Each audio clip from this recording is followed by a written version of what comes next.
Hello friends, சிந்து பருவி serial இனி வரப்போகிற எபிசோட்ஸ்க்கான review தான் பார்க்க போகிறோம். அடுத்தடுத்த சுவாரஸ்யங்கள் தெரிஞ்சுக்கிறதுக்கு இந்த வீடியோவை ஸ்கிப் பண்ணாமல் கடைசி வரைக்கும் பாருங்கள். நம்ம சிந்துவையும் சிவாவையும் எப்படியாவது பிரிச்சிடணும் அப்படின்னு அன்னபூர்ணி நினச்சிக்கிட்டு இருக்காங்க. அந்த நேரம் பார்த்து தான் நம்ம சிந்துக்கும் வாதாடத்துக்காக ஒரு வக்கீல் வராங்க. அந்த வக்கீல் இருந்துட்டு ஜட்ஜுக்கிட்ட இங்கே பாருங்கள் யுவர் ஆனர், சிந்து இருந்துட்டு எல்லாத்தையுமே பிளான் போட்டு தான் இது எல்லாத்தையுமே பண்ணாங்கன்னு சொல்லிட்டு அதாவது எதிர்த்தரப்புல இருந்து சொல்லிக்கிட்டு இருக்காங்க. ஆனால் அது எதுவுமே கிடையாது. சிந்து அந்த சூழ்நிலையிலே என்ன பண்ணுறதுன்னு தெரியாமல் வேற வழியே இல்லாமல் இந்த கல்யாணத்தை நிறுத்துறதுக்கு அப்படிலாம் பண்ணிட்டாங்க. அவங்க பண்ணது தப்பு தான், நான் இல்லைன்னெல்லாம் சொல்லலை. ஆனால் எந்த ஒரு மோட்டிவோடையும் இந்த விஷயத்த அவங்க பண்ணலைன்னு நான் அவங்க கிட்ட தெரிவிச்சுக்கிறேன். நம்ம சிவாக்கும் சிந்து கூட வாடுறதுக்கு விருப்பம் இருக்குது. அப்படி விருப்பம் இருக்கிறவங்க ரெண்டு பேரையும் எதுக்காக நீங்கள் பிரித்து வைக்கணும்? நீங்கள் சிவாவனால கேட்டு பாருங்கள், இவங்க ரெண்டு பேரையும் ஒன்று சேர்த்து வைக்கணும்னு நான் நினைக்கிறேன் அப்படின்னு சொல்கிறாங்க. எதிர் தரப்புல இருந்தே இங்கே பாருங்கள் யுவரானர், கோர்ட்டு டைமை நீங்கள் வேஸ்ட் பண்ணுறீங்க. அதாவது சிந்து தான் எல்லா தப்பையும் பண்ணான்னு சொல்லிட்டு எல்லா ஆதாரத்தையும் உங்ககிட்ட நான் நிரூபிச்சிட்டேன்.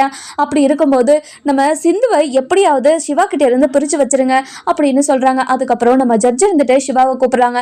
இங்க பாருங்க சிவா, சிந்து கூட உங்களுக்கு சேர்ந்து வாடுறதுக்கு விருப்பம் இருக்குதா அப்படின்னு சொல்லி கேட்கவும் இதை கேட்டு சிவா இருந்துட்டு இங்க பாருங்க மேடம், சிந்துவும் நானும் சேர்ந்து வாடுறது எனக்கு சந்தோஷம் தான். சிந்து கூட சேர்ந்து வாழ்றது எனக்கு விருப்பம் தான், முழு விருப்பம். என் மனசுக்குள்ள இப்போ சிந்து மட்டும்தான் இருக்கா. ஆனா சிந்து கூட சேர்ந்து வாழணுமா வாழக்கூடாதுன்னு என்னோட பெரியம்மா தான் முடிவு பண்ணணும் அப்படின்னு சொல்லிடுறாங்க.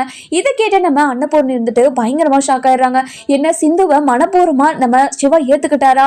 இப்போ வாழணும்னு நினைக்கும் போதுதான் நம்ம சிந்துவையும் சிவாவையும் பிரிச்சுட்டோமோ அப்படின்னு நினைச்சு நம்ம அன்னபூர்ணி ஒரு பக்கம் யோசிக்க ஆரம்பிச்சிடுறாங்க. அதுக்கப்புறம் கோர்ட்டு இருந்துட்டு நம்ம அன்னபூர்ணியை அதாவது கூப்பிடுறாங்க. கூப்பிட்ட உடனே நம்ம அன்னபூர்ணி கிட்ட இங்க பாருங்கம்மா, சிந்துக்கும் சரி சிவாவுக்கும் சரி இந்த வாழ்க்கையில சேர்ந்து வாழ்றதுக்கு ரெண்டு பேருக்குமே விருப்பம் இருக்குது. இப்போ நீங்க சொல்ற பதில்றதா அவங்க ரெண்டு பேரும் வாழ்றதா இல்ல வேண்டாமான்னு நீங்க தான் முடிவு பண்ணணும். சிவா இருந்துட்டு நீங்க சொன்னாதான் சிந்து கூட சேர்ந்து வாழ்வேன் அப்படின்னு சொல்றாரு. ஆனா சிந்து தான் அவர் மனசில் ஃபுல்லாக அவர் சிந்து மட்டும்தான் வச்சுருக்கேன் அப்படின்னு சொல்கிறாரு. நீங்கள் எடுக்கிற முடிவில் தான் சிந்துவோட வாழ்க்கையும் சிவாவோட வாழ்க்கையும் அடங்கியிருக்கு. நீங்கள் ரெண்டு பேரையும் பிரித்து வச்சிடாதீங்க. ரெண்டு பேரும் மனசுலையும் ஆசை இருக்கிறவங்க கிட்ட நீங்கள் போயிட்டு இப்போ வாழவே கூடாதுன்னு சொன்னால் அவங்க எப்படி கஷ்டப்படுவாங்க. அது ரொம்ப பெரிய பாவத்தை நீங்கள் பண்ணிடாதீங்க அப்படின்னு கோட்டாரம் சொல்லவும் இதை கேட்டு அன்னபூர்ணி இருந்துட்டு ரொம்பவே அழுதுகிட்டே இங்கே பாருங்கள் மேடம், சிந்து ரொம்பவே ஏமாத்தி தான் என்னோட பையனை கல்யாணம் பண்ணிக்கிட்டான், அதெல்லாம் நான் ஒத்துக்கிறேன். ஆனால் சிவாவோட மனசை கொஞ்சம் கொஞ்சமாக இந்த சிந்து மாற்றுவான்னு நான் நினச்சி கூட பார்க்கல. ஆனால் சிந்துவையும் எனக்கு ரொம்ப பிடிக்கும். எனக்கு பிடிச்ச மருமகளையே சிந்துவும் பைரவையும் தான். ரெண்டு பேரும் எனக்கு கிடைச்சதை நினச்சி நான் ரொம்ப சந்தோஷப்பட்டிருக்கேன். ஆனால் சிந்து இப்படி ஒரு கேவலமான வேலையை பண்ணி தான் என்னோட வீட்டுக்கு வந்தா அப்படின்றத என்னால் நம்பவே முடியல.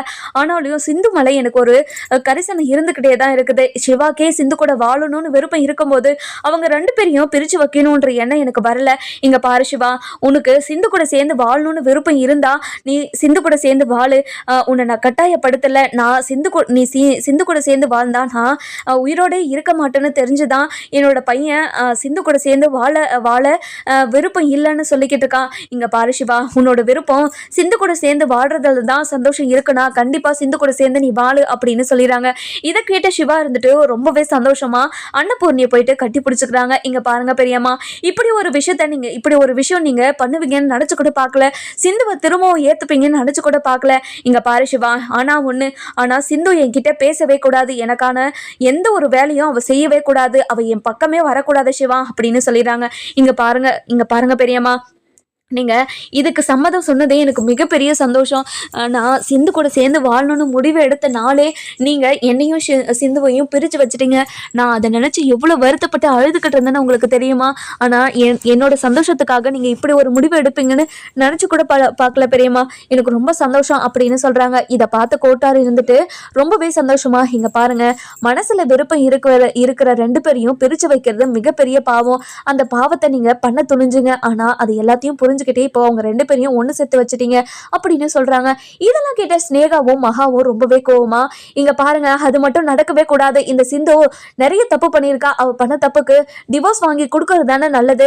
இங்க பாரு சிவா, எதுக்காக சிந்து கூட சேர்ந்து வாழ்றேன்னு சொன்னேன். இங்க பாருங்க அன்னபூர்ணி, நீங்க என்ன சொன்னீங்க, என்ன வாக்கு கொடுத்தீங்க? சிந்து இது எல்லாத்தையும் பிளான் போட்டு தான் பண்ணான்னு உங்களுக்கு நிரூபிச்சா கண்டிப்பா சிந்துவும் சிவாவையும் பிரிச்சு வைக்கிறீங்க தானே சொன்னீங்க.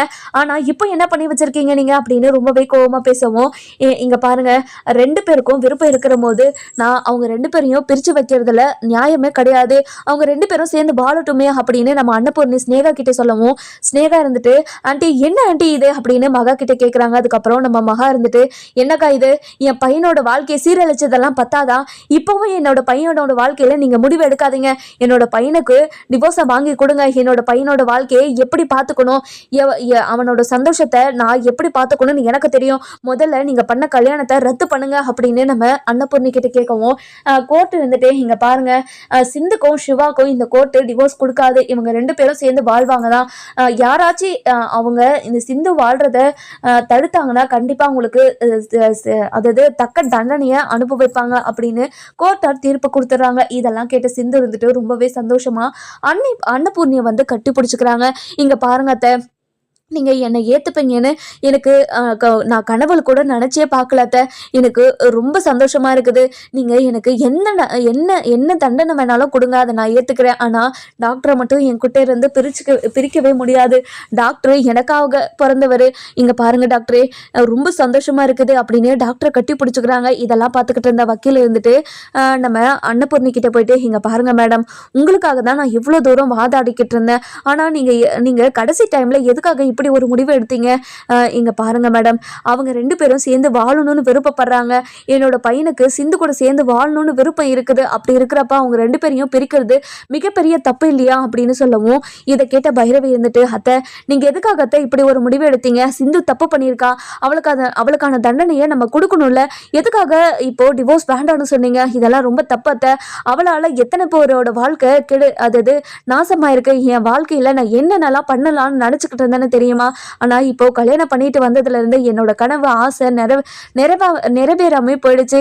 என்னோட வாழ்க்கையில புதகுழியில் விழுந்த மாதிரி ஆயிடுச்சு அப்படின்னு சொல்லவும், இங்கே பாருமா பைரவி, நீ எனக்கு மருமகளாக வந்தனா அதுக்கு காரணமே சிந்து தான். சிந்து மட்டும் இப்படி பண்ணலன்னா கண்டிப்பாக நீ எனக்கு மருமகளாகவே வந்திருக்க மாட்டேன். நீ என்னோட பையனை கல்யாணம் பண்ணிக்கிட்டது எனக்கு அவ்வளோ பெரிய சந்தோஷம் தெரியுமா? 2 பேருமே என்னோட மருமகளாக வந்தது நான் அவ்வளோ சந்தோஷப்படுறேன். நீங்கள் 2 பேருமே ரொம்ப நல்ல பசங்க. அப்படி இருக்கிறப்போ நான் எதுக்காக வருத்தப்படணும்? இங்கே பாருங்க அத்தை, நீங்கள் இப்படியெல்லாம் சொல்லிட்டீங்க. ஆனால் என்னோட வாழ்க்கையில் நான் என்னென்னலாம் பண்ணணும்னு ஆசைப்பட்டேன் தெரியுமா? என்னோட சின்ன வயசுல இருந்து 20 வருஷமா கனவு எனக்கு. நான் அவ்வளோ ஆசைப்பட்டு படித்து நான் இவ்வளோ பெரிய இடத்துக்கு வந்ததுக்கு, ஆனால் வீட்டில் உக்காந்துக்கிட்டு இருக்கா இவ்வளோ ஆசைப்பட்டு படித்தேன் நான் அப்படின்னு சொல்லவும், இங்கே பாரு பைரவி, உனக்கு தான் எல்லா செல்வமும் இருக்குது இல்லை, எதுக்காக நீ சம்பாதிக்கணும்? நீ வீட்லேயே உனக்கு தேவையான எல்லாத்தையுமே நாங்கள் பண்ணுறோம்ல, அப்புறம் என்ன உனக்கு? இங்கே பாருங்கத்த, தான் சம்பாதித்த விட மற்றவங்க சம்பாதித்தில் உட்காந்து சாப்பிட்றது எனக்கு பிடிக்காதத்த. நான் சம்பாதிச்சு அதில் நான் எனக்கு பிடிச்சதை வாங்கினாதான் எனக்கு சந்தோஷம் அப்படின்னு சொல்லிக்கிட்டு இருக்காங்க. இதெல்லாம் கேட்டேன் நம்ம பைரவோட அம்மா இருந்துட்டு, இங்கே பாருங்க சம்மந்தி, நீங்கள் இப்படி ஒரு முடிவு எடுத்து என் பொண்ணு நீங்கள் ஏற்றுப்பீங்கன்னு நினச்சி கூட பார்க்கல. என் பொண்ணு மேலே இருக்கிற கோவம் இப்போ கூட எனக்கு தீரவே இல்லை. ஆனால் நீங்கள் இப்போவே என்னோட பொண்ணை மன்னிச்சு சிவா கூட சேர்ந்து வாழ்கிறதுக்கு சம்மதிச்சது எனக்கு ரொம்ப சந்தோஷமாக இருக்குது அப்படின்னு சொல்கிறாங்க. இதை கேட்ட உடனே நம்ம பைரவ இருந்துட்டு, இங்கே பாருமா, அவள் பண்ண தப்புக்கு அவளுக்கு டிவோர்ஸ் ஒன்று தாம்மா அவளுக்கு தண்டனையே. நான் எப்படியாவது அவளுக்கு டிவோர்ஸ் வாங்கி கொடுத்தே ஆகணுமா அப்படின்னு சொல்லிடுறாங்க. இங்கே பாரடி, அவள் எதுவும் இப்படியெல்லாம் நடக்கும்னு நினச்செல்லாம் பண்ணலடி. அந்த கல்யாணத்தை எப்படியாவது நிறுத்தணும் அப்படின்னு தான் இது எல்லாத்தையுமே பண்ணியிருக்கா. இதுக்கு நம்ம என்னடி பண்ண முடியும்? சரி விடுடி, உன்னோட வாழ்க்கை இப்படி தான் இருக்கணும்னு நினச்சா நம்ம என்னடி பண்ண முடியும்? இப்போ அவள் எல்லாத்தையும் பண்ணிட்டு அவள் தான் எல்லாத்தையும் பண்ணான்னு உங்ககிட்ட சொன்னா. ஆனால் விதி மேலே பழிய போட்டுட்டு நீங்கள் பாட்டுக்கு போயிடுவீங்களே. இப்போ என்னோட வாழ்க்கையே கேள்விக்குறியா நிற்குது. யாராச்சும் பதில் சொல்ல முடியுமா உங்களால் அப்படின்னு சொல்லவும், இங்கே பாரு பைரவி, நீ என்ன சந்தோஷமாக தானே இருக்க? மாப்பிள்ளை உன்னை ராணி மாதிரி பார்த்துக்கிறாங்க, அப்புறம் என்ன உனக்கு வேணும் சொல்லு அப்படின்னு சொல்லி கேட்கவும், இதை கேட்ட உடனே, இங்கே பாருமா, நான் எப்படியெல்லாம் நீ இருக்கலாம்னு நினச்சேன், எவ்வளோ ஆசைப்பட்டு படிச்சுக்கிட்டு இருந்தேன்னு உனக்கு தெரியுமில்ல. அப்படி இருக்கிறப்போ நீ எப்படிமா இப்படியெல்லாம் பேசிக்கிட்டு இருக்கா அப்படின்னு சொல்லவும், அந்த நேரம் பார்த்து நம்ம சிந்து வராங்க. சிந்து வந்த உடனேயே நம்ம பைரவியை பார்த்து, இங்கே பாரு பைரவி, நான் பண்ணதெல்லாம் மிகப்பெரிய தப்பு தான். உன்னோட கனவு ஆசை எல்லாத்தையும் நான் கெடுத்துட்டேன் தான், நான் இல்லை நல்லா சொல்லலை. ஆனால் இது எதுவுமே நான் அதாவது பிளான் போட்டோ இல்லை எதுக்காகவும் எந்த ஒரு இது மோட்டிவ்காகவும் நான் இதை பண்ணலை. இந்த கல்யாணத்தை எப்படியாவது நிறுத்தணும்னு நினச்சி தான் இப்படியெல்லாம் பண்ணனே தவிர வேறு எதுக்காகவும் இல்லை. பைரவி, என்னை புரிஞ்சுக்க பைரவி அப்படின்னு சொல்லவும், இதை கேட்ட உடனே, இங்கே பாருடி, நீ என் கூட பேசவே பேசாத. என்னோட வாழ்க்கையவே நீ தலைகீழ திருப்பி போட்டவ. உன்னை பார்த்தாவே எனக்கு அருவருப்பாக இருக்குது. இங்கே பாருங்கத்த, இவ இருக்கிற வீட்டில் நான் இருக்கவே மாட்டேன். இவ இந்த வீட்டில் இருந்தால் கண்டிப்பாக நான் எங்கள் வீட்டுக்கு போயிடுவேன் அப்படின்னு சொல்லவும் இதை கேட்டுக்கிட்டு இருந்தேன் நம்ம பைரவியோட அம்மா இருந்துட்டு, இங்கே பாரு பைரவி, நீ பண்ணுறது ரொம்ப தப்பு, நீ அப்படிலாம் பண்ணாத அப்படின்னு சொல்லிடுறாங்க. இதை கேட்ட உடனே நம்ம பைரவி ரொம்பவே கோவத்தில் கொஞ்சம் தூரம் போய் நிற்கிறாங்க. ஆறுமுகம் போயிட்டு, இங்கே பாரு பைரவி, சிந்து பண்ணது ரொம்ப பெரிய தப்பு தான், நான் இல்லை நல்லா சொல்லலை, ஆனால் சிவாவும் சிந்துவும் ரொம்பவே லவ் பண்ணுறாங்க, அவங்க 2 பேரும் சேர்ந்து வாழ்றதுல உனக்கு என்ன பிரச்சனை சொல்லு அப்படின்னு சொல்லவும் இதை கேட்ட உடனே அவங்க 2 பேரும் சந்தோஷமாக இருக்காங்க. அப்போ என்னோட வாழ்க்கை, என்னோட சந்தோஷம், நான் என்னோட சந்தோஷத்துக்கு நான் என்ன பண்ணட்டும் சொல்லு அப்படின்னு சொல்லி கேட்கவும், இங்க பாரு பைரவி, நான் உன்னை சந்தோஷமா தானே பார்த்துக்கிட்டு இருக்கேன், உனக்கு இதுக்கு மேலே என்ன வேணும் அப்படின்னு சொல்லவும், இங்க பாரு, உன்கிட்ட இருந்து எனக்கு டிவோர்ஸ் தான் வேணும், எனக்கு டிவோர்ஸ் கொடுக்குறியா அப்படின்னு சொல்லி கேட்குறாங்க. இங்க பாரு பைரவி, என்னால் அது மட்டும் முடியவே முடியாது, கண்டிப்பாக என்னால் டிவோர்ஸ் எல்லாம் குடிக்க முடியாது அப்படின்னு சொல்லிடுறாங்க. அதுக்கப்புறம் என்ன, நம்ம சிந்துவும் பைரவியும் ரொம்பவே சந்தோஷமா அப்படியே கட்டி பிடிச்சி அவங்களோட எமோஷனல்ஸை பரிமாறிக்கிட்டு இருக்காங்க. இதெல்லாம் பார்த்து ஸ்னேகா இருந்துட்டு ரொம்பவே கடுப்பாயி மகா கிட்ட போயிட்டு, இங்க பாருங்க ஆண்டி, உங்க அந்த அன்னபூர்ணி பண்ணுறது கொஞ்சம் கூட சரியில்லை. அன்னபூர்ணி சிவாக்கும் சிந்துக்கும் டிவோர்ஸ் வாங்கி கொடுக்குறேன்னு சொன்னாங்க, ஆனால் இப்படி ஒரு முடிவு எடுத்திருக்காங்க, அவங்க யாரை கேட்டு இப்படி ஒரு முடிவு எடுத்தாங்க, என்னால் இதெல்லாம் ஏற்றுக்கவே முடியாது அப்படின்னு சொல்லவும் நம்ம அன்னபூர்ணிக்கிட்ட மகா இருந்துட்டு, இங்கே பாருங்கக்கா, நீங்கள் எதுக்காக இப்படி ஒரு முடிவு எடுத்தீங்க, என்னோட பொண்ணோட வாழ்க்கையே, என்னோட பையனோட வாழ்க்கையை நீங்கள் தலைகீழாக மாற்றிட்டீங்களே, உங்களை நான் சும்மாவே விடமாட்டேன், என் பையனுக்கு அவகிட்ட இருந்து நீங்கள் எப்படியாவது டிவோர்ஸ் வாங்கி தான் ஆகணும், நீங்கள் டிவோர்ஸ் வாங்கி கொடுங்க அப்படின்னு சொல்லிட்டு சொல்கிறாங்க. இங்க பாரு மகா, நான் சொல்றத கொஞ்சம் புரிஞ்சுக்கோ, சிவாக்கும் சிந்து கூட சேர்ந்து வாடுறதுக்கு விருப்பம் இருக்குது, விருப்பம் இருக்கிறவங்க 2 பேரையும் நம்ம பிரிச்சு வைக்கிறது மகா பாவம், அந்த பாவத்தை என்னால் பண்ண முடியாது, சிந்து பண்ணது எல்லாமே தப்பு தான், அதுக்காக நம்ம அவங்க 2 பேரையும் பிரிச்சு வச்சுட்டா எல்லாமே முடிஞ்சு போகுமா, ஒரு பக்கம் நம்ம பையன் தானே கஷ்டப்பட்டுக்கிட்டு இருப்பான், சிந்து இல்லாம அவன் தானே ரொம்ப கஷ்டப்பட்டுட்டு இருப்பான், அவன் கஷ்டப்படுறதை என்னால் பார்க்க முடியாது, அதனால தான் சிந்துவையும் சிவாவையும் நான் சேர்த்து வச்சுட்டேன் அப்படின்னு சொல்லிக்கிட்டு இருக்காங்க. இதெல்லாம் கேட்டு சிவா இருந்துட்டு, இங்க பாருங்கம்மா, சிந்து என்ன தப்பு பண்ணா, உங்களுக்கு சிந்து என்ன பாவம் பண்ணா, எதுக்காக சிந்து கிட்ட இப்படி கோவமா நடந்துக்கிறீங்க, சிந்துவை இனிமே யாரும் எதுவுமே பேசக்கூடாது, சிந்து உங்களுக்கு எந்த ஒரு வேலையும் செய்யக்கூடாது, உங்க கண்ணு முன்னாடி வந்து நிக்க கூடாதுன்னு சொன்னீங்க, கண்டிப்பா சிந்து உங்க கண்ணு முன்னாடி வந்து நிக்க மாட்டா, சிந்து எப்பவுமே இவன் கூட மட்டும்தான் இருப்பா அப்படின்னு சொல்லிடுறாங்க. அதுக்கப்புறம் என்ன, நம்ம சிந்து இருந்துட்டு சிவா கையை பிடிச்சிக்கிட்டு ரொம்பவே சந்தோஷமாக அப்படியே சிவாவை பார்க்கவும், சிவா இருந்துட்டு அப்படியே திருப்பி கையை பிடிச்சிக்கிட்டு, வா சிந்து நம்ம போகலாம் அப்படின்னு சொல்லிட்டு வீட்டுக்கு கூட்டிகிட்டு போகிறாங்க. இதெல்லாம் பார்த்தா நம்ம ஸ்னேகா இருந்துட்டு ரொம்பவே கோவமாக அப்படியே முறைச்சி பார்த்துக்கிட்டு இருக்காங்க.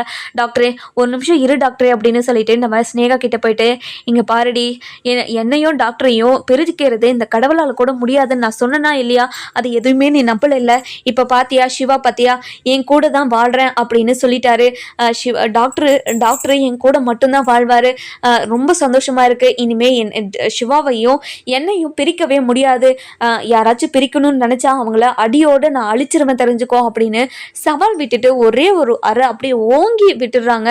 இனிமே எங்க 2 பேரோட வாழ்க்கையில நீ தலையிட்ட, உன்னை நான் சும்மாவே விட மாட்டேன்டி அப்படின்னு சொல்லிட்டு சவால் விட்டுட்டு போயிடுறாங்க. இதெல்லாம் பார்த்துக்கிட்டு இருந்தேன் நம்ம சிவா, அதாவது நம்ம ஸ்னேகாவோட அப்பா இருந்துட்டு ரொம்பவே கோவமா, இங்க பாரு ஸ்னேகா, உனக்கு இதெல்லாம் தேவையா, இப்படி ஒரு அசிங்கம் உனக்கு தேவையா, இங்க பாருங்கப்பா, அவளை நான் சும்மாவே விடக்கூடாதுப்பா, அவ சந்தோஷத்தை எப்படியாவது கெடுக்கணும், அவ சந்தோஷமாவே இருக்கக்கூடாது, நம்ம ஏதாவது பண்ணி ஆகணும்ப்பா அப்படின்னு சொல்றாங்க. இதெல்லாம் கேட்டுக்கிட்டு இருந்த நம்ம அது மகா இருந்துட்டு, இங்கே பாருங்கள் சார், எப்படியாவது அவங்க 2 பேரையும் பிரிச்சே ஆகணும், அன்னபூர்ணியும் நம்ம பக்கம் இருக்கான்னு நினச்சி நான் சந்தோஷப்பட்டுட்டு இருந்தேன், ஆனால் அன்னபூர்ணி திடீர்னு அவங்க பக்கம் திரும்பி இப்படி ஒரு முடிவு எடுப்பான்னு நினச்சி கூட பார்க்கல, ஒரு முடிவு எடுத்தான் அதுலேயே தான் இருப்பான்னு நினச்சான், ஆனால் இப்படி நேரத்துக்கு தகுந்த மாதிரி முடிவை மாற்றுவான்னு நினச்சி கூட பார்க்கல, என்னை மன்னிச்சிருங்க ஐயா அப்படின்னு சொல்லிட்டு நம்ம தேவராஜ் கிட்டே சொல்லவும், தேவராஜ் இருந்துட்டு, இங்கே பாருங்கள், உங்கள் சிவாவை எப்படியாவது ஸ்னேகாவுக்கு கல்யாணம் பண்ணி வைக்கிறேன்னு நீங்கள் எங்களுக்கு வாக்கு கொடுத்துருக்கீங்க, அந்த மாதிரி நீங்க சிவாவை எப்படியாவது என் பொண்ணுக்கு நீங்க கல்யாணம் பண்ணி வைக்கணும் அப்படின்னு சொல்லிடுறாங்க. இதை கேட்ட உடனே நம்ம மகா இருந்துட்டு, இங்க பாருங்க சார், நீங்க கவலையே படாதீங்க, கண்டிப்பா ஸ்னேகாவையும் சிவாவையும் சேர்த்து வைக்க வேண்டியது என்னோட பொறுப்பு, நீங்க கவலையே படாதீங்க அப்படின்னு சொல்லவும், எப்படி கவலைப்படாம இருக்க முடியும், உங்க அக்கா எப்படி ஒரு முடிவை எடுத்து அவங்க 2 பேரையும் ஒன்று சேர்த்து வச்சிருக்காங்க, அதுவும் கோர்ட்ல இப்படி ஒரு முடிவை சொல்லியிருக்காங்க, அப்படி இருக்கிறப்ப நீங்க எப்படி சேர்த்து வைப்பீங்க அப்படின்னு சொல்லி கேட்கவும், இங்க பாருங்க, நீங்க கவலையப்படாதீங்க, கண்டிப்பா நான் சிந்துவையும் சிவாவையும் ஒன்று சேர விட மாட்டேன், அவங்கள 2 பேரையும் பிரிப்பேன் அப்படின்னு சொல்லிடுறாங்க. இதெல்லாம் கேட்டுக்கிட்டு இருந்த நம்ம சிந்து இருந்துட்டு ரொம்பவே அதாவது ஸ்னேகா இருந்துட்டு ரொம்பவே கோவமா, இங்கே பாருங்க ஆண்டி, நீங்கள் சொன்னது மட்டும் நடக்கலைன்னா கண்டிப்பாக உங்களை நான் சும்மாவே விட மாட்டேன், நான் அப்புறம் என்ன பண்ணுவேன்னு எனக்கே தெரியாது அப்படின்னு நம்ம தேவராஜை கூட்டிகிட்டு கிளம்பிடுறாங்க. இன்னொரு பக்கம் பார்த்தீங்கன்னா நம்ம மகா, ஐஸ்வர்யா, அதுக்கப்புறம் நம்ம மகாவோட தம்பி, இவங்க 3 பேருமே ரொம்பவே இதுக்கு ஒரு நியாயத்தை நம்ம வாங்கி ஆகணும் அப்படின்னு 3 பேருமே ஒரு பிளானை போடுறாங்க. அதுக்கப்புறம் என்ன, அன்னபூர்ணிக்கிட்ட போயிட்டு, இங்கே பாருங்கக்கா, நீங்கள் பண்ணது கொஞ்சம் கூட சரியில்லை, என்னோட பையனோட வாழ்க்கையை நீங்கள் குழு தோண்டி புதைக்கலான்னு இருக்கீங்களா அப்படின்னு சொல்லி கேட்கவும், இதை கேட்ட உடனே அன்னபூர்ணி இருந்துட்டு ரொம்பவே கோவமா, இங்கே பாரு மகா, உங்ககிட்ட நான் ஏற்கனவே சொல்லிட்டேன், சிவாவுக்கு சிந்து கூட வாழ்கிறதுக்கு விருப்பம் இருக்குது, அதனால தான் நான் இப்படி ஒரு முடிவு எடுத்தனே தவிர அந்த சிந்துவை இந்த குடும்பத்தில் மருமகளாக கொண்டு வரணுன்ற ஆசை எனக்கு இல்லவே இல்லை. திரும்ப திரும்ப இதே விஷயத்த பேசாமல் உன்னோட பையனோட சந்தோஷத்துக்காக இதை யோசிச்சு கொஞ்ச நேரம் அமைதியா இருக்கியா அப்படின்னு சொல்லவும், என்னக்கா, என்ன நீங்கள் சத்தமாக பேசிட்டா நான் அமைதியாயிடும்னு நினச்சிக்கிட்டு இருக்கீங்களா? என் பையன் வாழ்க்கையை நீங்கள் சீரழிச்சதே நீங்கள் தான். என் பையன் அன்னைக்கு கல்யாண மண்டபத்தில் எப்படியெல்லாம் உங்ககிட்ட பேசினா, எவ்வளோ கெஞ்சினா, இந்த தப்பு நான் பண்ணலைன்னு எத்தனை முறை சொன்னா, ஆனால் என் பையனை நம்பாமல் இப்படி ஒரு கல்யாணத்தை பண்ணி வச்சு என் பையனை எப்படியெல்லாம் கொடுமைப்படுத்துனீங்க நீங்கள். இனிமேல் நானும் சரி சிவாவும் சரி யாருமே இந்த வீட்டில் இருக்க விரும்பல. சிவா, இங்கே பாரு சிவா, என் கூட வரியா இல்லையா அப்படின்னு சொல்லி கேட்கவும், இதை கேட்டுக்கிட்டு இருந்தேன் நம்ம சிவா இருந்துட்டு, இங்க பாருங்கம்மா, நீங்க கொஞ்ச நேரம் அமைதியா இருங்கம்மா, சிந்து கூட சேர்ந்து வாழ்றதுக்கு எனக்கு விருப்பம் இருக்குது, ஏமா இப்படி எல்லாம் பண்ணிக்கிட்டு இருக்கீங்க? அன்னபூர்ணிய பெரியம்மாவே இது எல்லாத்தையும் ஒத்துக்கிட்டாங்க, நீங்க எதுக்காகமா இப்படி எல்லாம் பண்ணிக்கிட்டு இருக்கீங்க? உன்னோட பையன் சந்தோஷமா இருக்கணும்னு தான் நினைச்சுக்கிட்டு இருக்க, எதுக்காக என்னோட வாழ்க்கையை இப்படி சீரழிக்கிற அப்படின்னு சொல்லி கேட்கவும், இதை கேட்ட உடனே நம்ம மகா இருந்துட்டு, என்ன சிவா சொன்ன, உன்னோட வாழ்க்கையை சீரழிக்கிறேன்னு சொன்னியா? உன்னோட வாழ்க்கை நல்லா இருக்கணுன்றதுக்காக தான் நான் இப்போ வரைக்குமே போராடிட்டு இருக்கேன், ஆனால் யாருக்குமே நான் சொல்கிறது புரிய மாட்டேங்குதில்ல. நான் அப்போவும் கத்திக்கிட்டே தான் இருந்தேன், ஆனால் இப்போவும் நான் கத்திக்கிட்டே தான் இருக்கேன். என்னோட பேச்சை இந்த வீட்டில் யாருமே கேட்க மாட்டேங்கல்ல. நான் என்னை பற்றி என்ன தான் நினச்சிக்கிட்டு இருக்கீங்க? இந்த வீட்டில் எனக்குன்னு என்ன மரியாதை இருக்குது அப்படின்னு சொல்லிட்டு ரொம்பவே ஆர்ப்பாட்டமாக பேசிக்கிட்டு இருக்கோம். இதெல்லாம் கேட்டுக்கிட்டு நம்ம மகா இருந்துட்டு இதெல்லாம் கேட்டுக்கிட்டு இருந்தேன் நம்ம அன்னபூர்ணி இருந்துட்டு, இங்கே பாருமா, நீ இதை ஏத்துக்கிட்டு தான் ஆகணும். எனக்கு சிந்து பண்ண தப்பால அவளை இந்த வீட்டுக்குள்ள மருமகளா கொண்டு வர விருப்பம் கொஞ்சம் கூட இல்லை. ஆனா சிவாவுக்காக இது எல்லாத்தையும் நான் ஏத்துக்கிட்டேன்னா சிவா சந்தோஷம் தான் என்னோட முக்கியமான காரணமே. நீ சிவாவோட சந்தோஷத்துக்காக இந்த கல்யாணத்தை ஏத்துக்கிட்டு அவங்க 2 பேரையும் வாழ வச்ச என்ன, எதுக்காக இப்போ நீ அவங்க 2 பேரையும் வாழ விடாம இப்படி கஷ்டப்படுத்திக்கிட்டு இருக்க? அவனோட வாழ்க்கை நல்லா இருக்கணும்னு தான் நினைச்சுக்கிட்டு இருக்க. இப்போ சிந்துவும் சிவாவும் சேர்ந்து வாழ்ந்தா உங்களுக்கு 2 பேருக்குமே சந்தோஷம் இருக்கிறதுனால உனக்கு என்ன பிரச்சனை அப்படின்னு சொல்லி கேட்குறாங்க. அதுக்கப்புறம் நம்ம சிவா இருந்துட்டு ரொம்பவே வருத்தமா நம்ம மகாவோட கையை பிடிச்சிக்கிட்டு, இங்க பாருங்கம்மா, சிந்து கூட சேர்ந்து வாழ்றதுக்கு எனக்கு முழு விருப்பம் இருக்கு. அவன் மட்டும்தான் என் மனசு முழுக்க இருக்கா. சிந்து மாதிரி ஒரு பொண்ணு யாருக்குமே கிடைக்க மாட்டான். அவள் ரொம்ப நல்ல பொண்ணு. அவளோட மனசு புரிஞ்சுக்காம நீ எதுக்காகமா இப்படி எல்லாம் பேசிக்கிட்டு இருக்க? அவள் ரொம்ப நல்ல பொண்ணுமா அப்படின்னு சொல்லவும், இதை கேட்டுக்கிட்டு இருந்த நம்ம பைரவி இருந்துட்டு, இங்க பாரு சிவா, அவள் ரொம்ப நல்ல பொண்ணுன்னெல்லாம் சொல்லாத.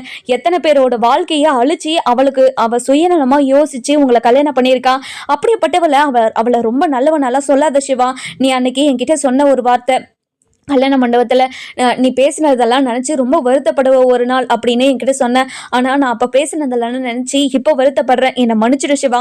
இவளை மட்டும் நீ நல்லவனு சொல்லவே சொல்லாத அப்படின்னு சொல்லிடுறாங்க. இதை கேட்ட நம்ம மகா இருந்துட்டு, இங்கே பாரு சிவா, அவளோட தங்கச்சிக்கு கூட தெரியுது அவள் எப்படியப்பட்டவனு. உனக்கு புரியலையா சிவா? இப்படிப்பட்டவ கூட நீ வாழாத சிவா. ப்ளீஸ் சிவா, என்னோட பேச்சை கேளு சிவா, ப்ளீஸ் சிவா அப்படின்னு சொல்லிட்டு கெஞ்சவும், இங்கே பாருங்க, இங்கே இருக்கிற யார் சொன்னாலையும் என்னால் ஏற்றுக்கவே முடியாது. சிந்து கூட சேர்ந்து வாழறதுக்கு எனக்கு முழு விருப்பம் இருக்கு. அவ கூட நான் சேர்ந்து வாழ தான் போறேன். யாருமே இதை தடுக்கவே கூடாது அப்படின்னு மேலே போயிடுறாங்க. அதுக்கப்புறம் சிந்துக்கும் ரொம்ப ரொம்ப சந்தோஷம். அப்படியே இந்த வானத்துக்கும் பூமிக்கும் அப்படி குதிச்சுக்கிட்டு இருக்காங்க. அதுக்கப்புறம் என்ன, சிந்து இருந்துட்டு நம்ம சிவா கிட்ட போயிட்டு, இங்க பாருங்க டாக்டரே, நீங்க கீழே இப்படியெல்லாம் பேசுறீங்கன்னு நினைச்சு கூட பார்க்கல. எனக்காக இப்படி ஒரு விஷயத்த பண்ணியிருக்கீங்க. எனக்கு எவ்வளவு சந்தோஷமா இருக்கு தெரியுமா? என்னோட சந்தோஷத்தை சொல்றதுக்கு அளவே கிடையாது.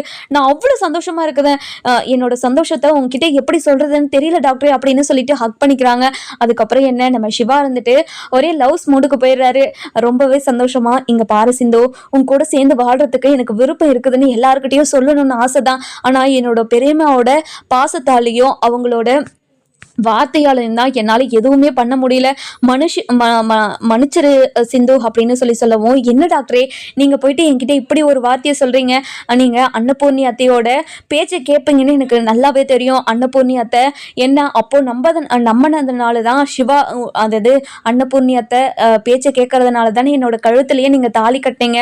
அப்படி ஒரு சந்தோஷம் எனக்கு தெரியுமா நீங்கள் என்னோட கழுத்தில் தாலி கட்டும் போது? ஆனால் உங்களோட விருப்பம் இல்லாமல் என் கழுத்தில் தாலி ஏறுதுன்னு நினச்சி ஒரு பக்கம் நான் ஒரு சின்னதாக வருத்தப்பட்டேன் தெரியுமா? சின்னதாக தான் வருத்தப்பட்டியா?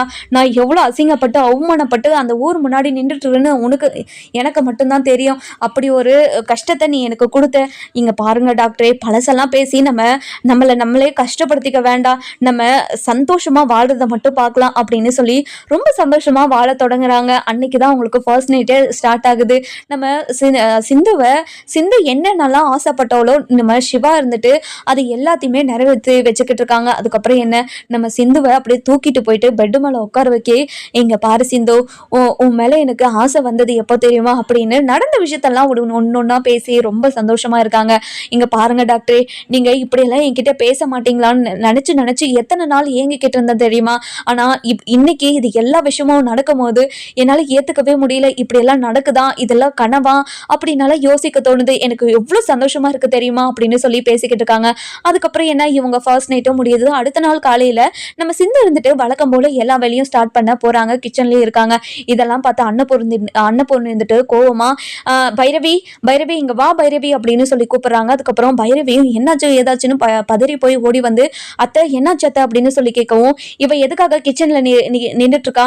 இவளை எந்த ஒரு வேலையும் செய்யக்கூடாதுன்னு தானே சொல்லி வச்சிருந்தேன். இவ என் கண்ணு முன்னாடி படக்கூடாதுன்னு தானே சொன்னேன். இவ எதுக்காக இங்கே வந்தா? முதல்ல இங்கேருந்து அவளை போக சொல்லு அப்படின்னு சொல்லி பைரவி கிட்ட சொல்லவும், நம்ம பைரவி இருந்துட்டு, இங்க பாருடி, உனக்கு வெக்கமாவே இல்லையா? எதுக்காக இப்படியெல்லாம் பண்ணிக்கிட்டு இருக்க? இப்படியெல்லாம் பண்ணா எல்லாரும் உன்னை மன்னிச்சு ஏற்றுப்பாங்கன்னு நினச்சிக்கிட்டு இருக்கியா? எல்லாரும் சிவா மாதிரியெல்லாம் இல்லை. சிவா உன்னை ஏற்றுக்கிட்ட மாதிரி நாங்கள் யாரும் உன்னை ஏற்றுக்க மாட்டோம். இந்த மாதிரி நடிச்சுக்கிட்டுருக்கெல்லாம் வேணாம், முதல்ல இங்கேருந்து கிளம்பு அப்படின்னு சொல்லிடுறாங்க. அதுக்கப்புறம் என்ன, நம்ம சிந்து இருந்துட்டு ரொம்பவே அழுதுகிட்டே, இங்கே பாருங்கத்த, நான் பண்ணதெல்லாம் மிகப்பெரிய தப்பு தான். அதுக்காக என்னை மன்னிக்க மாட்டீங்களாத்த? என்னை மன்னிச்சு உங்கள் மருமகளை ஏற்றுக்க மாட்டீங்களாத்த? சிவாவே டாக்டரே என்னை ஏற்றுக்கிட்டாருல்ல, நீங்களும் என்னை ஏற்றுக்கோங்க அப்படின்னு சொல்லவும், இதை கேட்ட உடனே, இங்கே பாரு பைரவி, இன்னும் ஒரு நிமிஷம் இருந்தா கூட நான் இந்த வீட்டை விட்டு போயிடுவேன் அப்படின்னு சொல்றாங்க. இங்க பாருங்க அத்தை, நீங்க இந்த வீட்டை விட்டு போக கூடாது அத்தை, இதோ உங்களோட வீடு, நானே போயிடுறேன் அப்படின்னு சொல்லிட்டு மேலே போயிட்டு உட்காந்து அழுக ஆரம்பிச்சிடறாங்க. அதுக்கப்புறம் சிவா இருந்துட்டு குளிச்சுட்டு அப்பதான் வெளியே வராரு. வெளியே வந்த உடனே நம்ம சிவா இருந்துட்டு, என்ன சிந்து என்னாச்சு அப்படின்னு சொல்லி கேட்குறாங்க. இங்க பாருங்க, எனக்கு நீங்க ஏத்துக்கிட்டதை நினைச்சு நான் ரொம்ப சந்தோஷமா தான் இருக்கேன். அதுல எனக்கு எந்த ஒரு மாற்றமும் இல்லை. ஆனா அத்தை என்ன, நான் கிச்சனுக்கு போயிட்டு வேலை செய்யலான்னு போய் பார்த்தேனா, ஆனால் அத்தை என்னை துரத்து விட்டுட்டாங்க. இனிமேல் என் கண்ணு முன்னாடியே நிற்கக்கூடாது, எதுக்காக இங்கே வந்தேன்னு சொல்லிட்டு என் மனசை ரொம்ப கஷ்டப்படுத்திட்டாங்க அப்படின்னு சொல்லவும், இங்கே பாரு சிந்து, நீ எதுக்காக போன? ஏற்கனவே பெரியம்மா உன்கிட்ட சொன்னாங்களா இல்லையா? என் கண்ணு முன்னாடி நீ இருக்கவே கூடாதுன்னு சொன்னாங்களா இல்லையா? அது எல்லாத்துக்கும் சம்மதிச்சு தானே நான் உன் கூட சேர்ந்து வாழ ஆரம்பித்தேன். அப்படி இருக்கும்போது இப்போவே அவங்க கண்ணு முன்னாடி போய் நின்றா அவங்களுக்கு கோவம் வராதா? அவங்களுக்கு கோவம் வரதானே செய்யும். எதுக்காக அவங்க கண்ணு முன்னாடி போய் நிற்கிற அப்படின்னு சொல்லி ரொம்பவே பாசமாக சொல்லவும், இங்கே பாருங்கள் டாக்டரே, நீங்கள் ரொம்ப பாசமாக என்கிட்ட சொல்கிறீங்க, அது எனக்கு புரியுது, இருந்தாலும் என்னால் அதை ஏற்றுக்கவே முடியல அப்படின்னு சொல்லிடுறாங்க. இதை கேட்ட உடனே, இங்கே பாரு சிந்து, கண்டிப்பாக என்னோட பெரியம்மா அதே மாதிரி இருந்துட மாட்டாங்க. உன்னோட நல்ல மனசை புரிஞ்சுக்கிட்டு எல்லாருமே உன்னை ஏற்றுப்பாங்க. நீ கவலையே படாத. உன்னை நான் ஏற்றுக்கலையா? நான் எவ்வளோ கோவமாக இருந்தேன், என்னை விட அவங்கெல்லாம் கோவமெல்லாம் இல்லை. நான் உன் மேலே அவ்வளோ கோவத்தில் இருந்தேன். நானே உன்னோட மனசை புரிஞ்சுக்கிட்டு, உன்னோட உண்மையான காதலை புரிஞ்சுக்கிட்டு நான் உன்னை ஏற்றுக்கிட்டேன். அதே மாதிரி அவங்களும் உன்னை ஏத்துப்பாங்க, நீ கவலையே படாத சரியா அப்படின்னு சொல்லவும், இதை கேட்ட உடனே நம்ம சிந்து இருந்துட்டு அப்படியே கட்டி பிடிச்சுக்கிறாங்க. அப்படியே கொஞ்ச நாள் போய்கிட்டே இருக்கு. நம்ம சிந்து இருந்துட்டு ரொம்பவே சந்தோஷமா இருக்காங்க. அதுக்கப்புறம் என்ன, நம்ம சிந்துக்கு ஒரு குட்டி பாப்பா வரப்போகுது. என்னன்னா அவங்க பிரெக்னென்ட் ஆயிருக்காங்க. இந்த விஷயத்த தெரிஞ்ச உடனே நம்ம சிந்து இருந்துட்டு ரொம்பவே சந்தோஷப்படுறாங்க. இதை டாக்டர் கிட்ட எப்படியாவது சர்ப்ரைஸா சொல்லணும் அப்படின்னு ரொம்பவே சந்தோஷமா, இது எப்படி சொல்லலாம், கிஃப்ட் மாதிரி பேக் பண்ணி கொடுத்துடலாம் அப்படின்னு சொல்லி யோசிக்கிறாங்க. அதுக்கப்புறம் என்ன, ஒரு கிஃப்டாக இதை பேக் பண்ணி நம்ம சிந்து அது சிவா கண்ணில் படுற மாதிரி அந்த கிஃப்ட்டை வச்சிடறாங்க. வச்ச உடனே நம்ம சிவாவும் அந்த கிஃப்ட்டை எதர்ச்சியாக பார்த்துட்டு என்ன இது கிஃப்ட்டு அப்படின்னு சொல்லி அதை எடுத்து பார்க்குறாங்க. அதில் சிவாக்காக உனக்காக தான் சிவா, உனக்கு அதாவது டாக்டரே உனக்காக தான் இதை வச்சிருக்கேன் அப்படின்னு எழுதியும் வச்சிருக்காங்க. இதை பார்த்த உடனே நம்ம சிவாக்கு சந்தோஷம். என்ன சிந்து ஏதோ எனக்கு கிஃப்ட் கொடுத்துருக்கா போல அப்படின்னு சொல்லிட்டு அதை ஓப்பன் பண்ணி பார்க்குறாங்க. பார்த்த உடனே தான் அப்பா ஆக போறேன்னு நினைச்சு ரொம்பவே சந்தோஷப்படுறாங்க. இதுக்கு பார்த்த உடனே கையும் புரியல காலும் புரியல, அவ்வளோ சந்தோஷத்துல இருக்காங்க. அதுக்கப்புறம் என்ன, இதை எடுத்துட்டு போயிட்டு அன்னபூர்ணி கிட்ட காட்டுறாங்க. இங்க பாருங்க பெரியம்மா, நான் அப்பா ஆக போறேன், சிந்து அம்மா ஆக போறா, சிந்து பிரெக்னெண்டா இருக்கா அப்படின்னு சொல்லிட்டு சந்தோஷமா சொல்லவும் இதை கேட்ட உடனே அன்னபூர்ணிக்கு சந்தோஷம் தாங்கல. ரொம்பவே சந்தோஷமா, என்ன சிவா உண்மையாவா சிந்து மாசமா இருக்காளா அப்படின்னு சொல்லிட்டு ரொம்பவே சந்தோஷப்படுறாங்க. இப்பயாவது சிந்துவை மன்னிச்சு நம்ம அன்னபூர்ணி ஏத்துப்பாங்களா மாட்டாங்களான்னு சொல்லிட்டு நம்ம வர எபிசோட்ல பார்க்கலாம். இந்த வீடியோ உங்களுக்கு பிடிச்சிருந்தா லைக் பண்ணுங்க, சப்ஸ்கிரைப் பண்ணுங்க, மறக்காம பெல் ஐகானையும் கிளிக் பண்ணிக்கோங்க.